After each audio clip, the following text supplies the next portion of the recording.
So the team now, as a scale team, the onboarding process is very incredibly structured. First few days though is totally focused on firstly orientation, so that's just them understanding about the culture of the business and the basic values that we hold the team to, and also like the way that the business is run.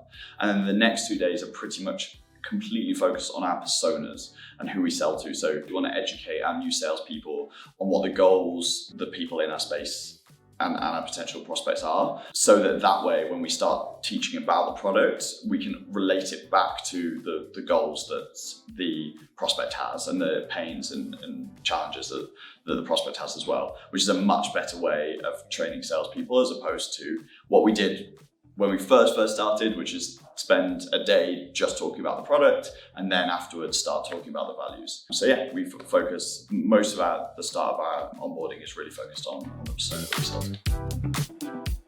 The most important one is they have a history of overachievement. It's very difficult to teach someone how to have that natural drive and determination to be the absolute best at their craft. And so that is incredibly important to me. Second to that is accountability. That's them, you can pick up in interviews pretty quickly when people are blaming others for perhaps like things that have happened to them in the past. Third thing is consistency. More difficult to tell and judge within an interview situation because naturally interviews are inconsistent in their nature.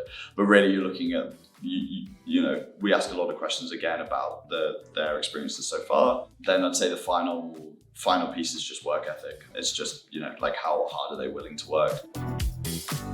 There are definitely a lot of risks to hiring too fast. Firstly, you get it wrong and you hire the wrong people. The impact of hiring the wrong sort of person is much greater than spending an extra week, 2 weeks on a hiring process. Because, just in simple terms, if it takes us a month to hire an SDR, and then we bring in the wrong sort of person, then generally we're going to be onboarding them, working them through their probation. That could be up to 6 months before we end up realizing it's not a mutual fit. So that's 6 months essentially lost versus a month. So certainly we like to try and take our time with that hiring process. One of the issues that hiring managers find is when they're asked to grow very quickly, the first thing they're thinking is I need to fill headcount incredibly fast.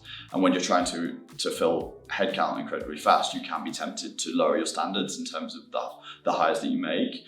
What's way more important as a hiring manager who is at a high growth company is to set expectations with your managers or senior executives in the organization in terms of how long it's going to take, and push back. Don't be afraid to push back and say, hey, look, this is gonna, in order to scale double the size of the team, it's gonna take twice the length that you're predicting, so that way you have that time, and it means that you're not going to make the mistakes. You're not going to make hires too fast by dropping standards and regret it later.